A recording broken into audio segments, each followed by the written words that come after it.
Desain manusia itu seperti ini, gini ya. Sebaik-baiknya orang ada potensi jahat dalam dirinya yang belum terstimulasi. Sejahat-jahatnya orang ada kebaikan di dalam dirinya. Yang ini kalau kita sentuh terus ini mau besar.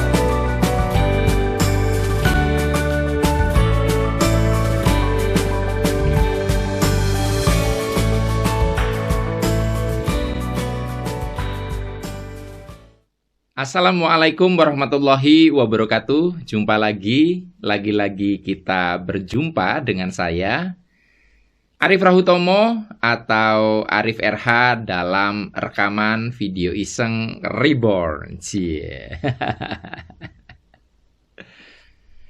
Ya, dalam video kali ini saya mau membahas tema judulnya cara kehidupan mengatasi overpopulasi, ya, cara kehidupan mengatasi overpopulasi.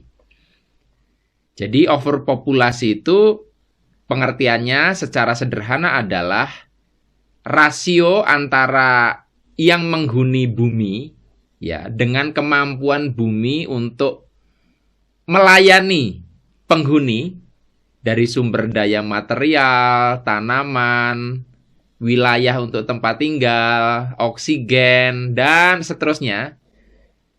Itu sejauh mana rasionya? Kalau rasionya sudah mulai memprihatinkan, maka itu disebut overpopulasi. Ibaratnya gampangannya gini deh. Kalau overpopulasi itu bayangkan satu ruangan yang idealnya itu ditempati oleh katakanlah sepertiganya, itu diisi oleh full gitu loh, sehingga tidak ada ruang gerak, berdesak-desakan, nafas juga jadi kayak dalam tanda kutip berebut kayak gitu. Nah, yang menarik adalah bumi ini dari dulu itu bisa mengatasi overpopulasi. Jadi selalu cukup, rasionya selalu berada dalam ambang batas yang ideal. Nah, jelas kalau kita bicara pada ujungnya jelas ini adalah pengaturan Tuhan ya. Tetapi kita mau bicara tentang bagaimana sih mekanismenya sehingga kehidupan ini bisa menjaga keseimbangan rasio supaya tidak overpopulasi itu gitu loh.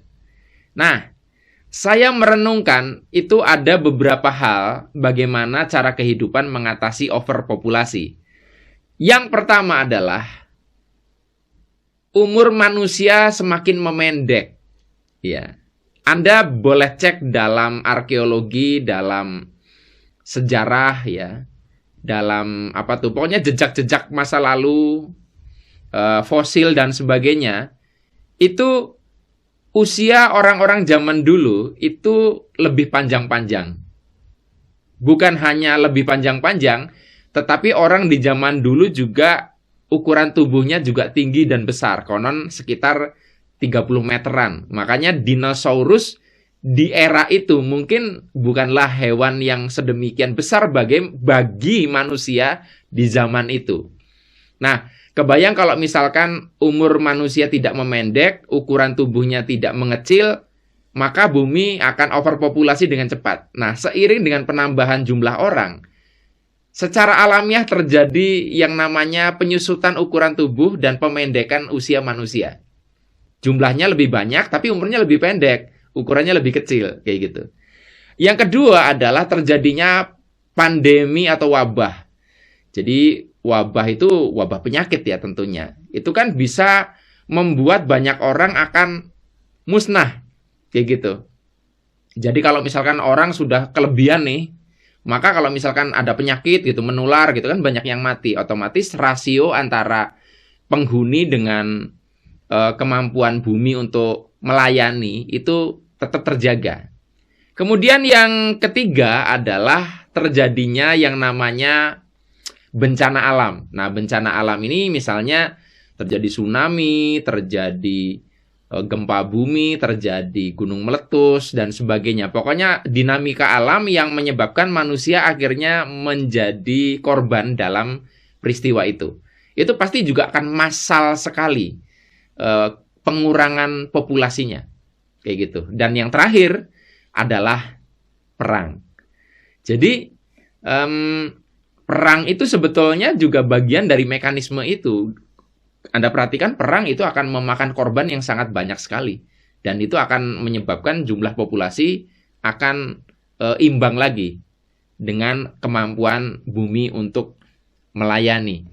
Nah, jadi sebetulnya dengan mekanisme bumi yang selalu menjaga supaya dia mampu melayani dengan rasio terbaik, maka kita harus siap untuk sebagai manusia ini untuk mengalami 4 hal itu.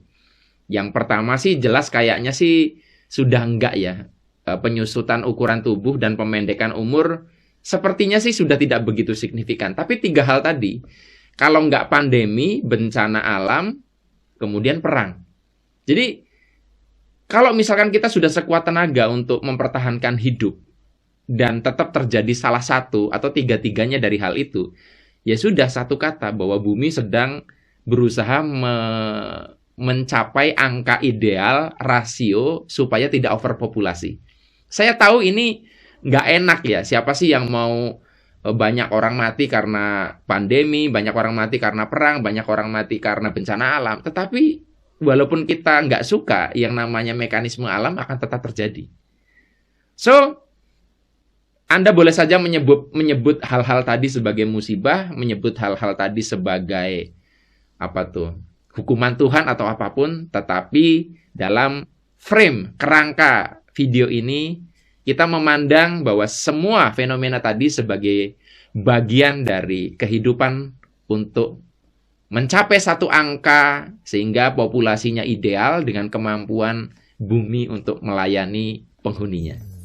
Hanya ini yang bisa saya bagikan dalam kesempatan kali ini. Sampai ketemu lagi dalam rekaman video Iseng Reborn yang selanjutnya. Saya akhiri billahi taufik wal hidayah. Wassalamualaikum warahmatullahi wabarakatuh.